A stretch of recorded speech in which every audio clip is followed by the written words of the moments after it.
Hey, so this is Mike. I've been working on a new 3D printer project, and this one has been quite a bit of fun. Got a new Delta's 3D printer. You can see the old Troxy over there. The Troxy was working pretty interestingly. If you saw the first videos where it was printing out a piece of paper and flipping the item off of the print bed, you'll like this idea better because this one's going to work better.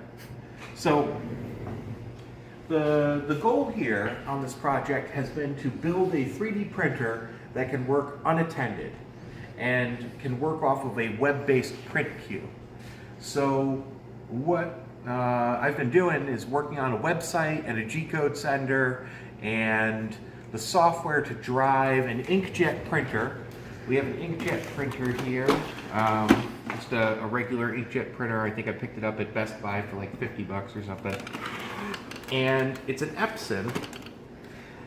I went and I hacked out this area of the 3D printer, or I'm sorry, of the inkjet printer in order to get the paper, to have better access to the paper. I might not have to have that anymore for the new printer, but I needed it when I was printing onto the Troxy. So the way that this whole thing is going to work is you can see that I did not install the print bed on my Delta. So normally there's a print bed here, but what I did was instead I cut a hole in a piece of plywood and it's going to print through the hole. Now underneath here, okay, it's going to have a trap door. And the idea is that the trap door is going to open and close like this. Okay? And what that's going to allow it to do is I can have my inkjet printer over here on this side.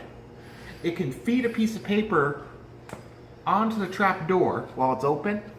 It can close the trap door, clamp it, print on the piece of paper, and when the piece of paper prints out, it has the job details, so it prints out the comments from the top of the G-code file, and it prints that out onto the print bed. So I'm trying to kind of balance this here. So the trap door is going to open just a little bit. It's going to print out the piece of paper like that. It's going to close it up and clamp it down. It's going to print on top of that piece of paper, and then when it's done, simply going to drop your item into a bin. You can see kind of a crude illustration of the 3D printer and how it's going to work. Obviously, I took the 3D printer and I flipped it over from the way it's normally assembled. All of these motors, the motors that drive the belts here, they're normally on the bottom along with the control board and the LCD. I flipped the whole printer over, but left the print carriage so that it's printing down. And the reason I did that, so you have access to the bottom part, again, because we're going to print through it. This is the table. We're going to have the trap door, and the inkjet printer is going to be on the edge of the table, and it's going to squirt the paper out right onto that print bed. Now, if I have problems with the size of the paper, I might have to switch up to legal size paper, just because of how far the output of the printer is back from the edge of the print bed, or I might have to make the trap door a little bit longer, but that's going to be a bridge I cross when we get there, you know.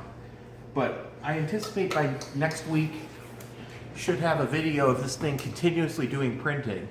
We've already done some continuous printing on the Troxy, but this is probably going to be significantly more reliable. And the only thing that we're going to run into trouble with is running out of filament.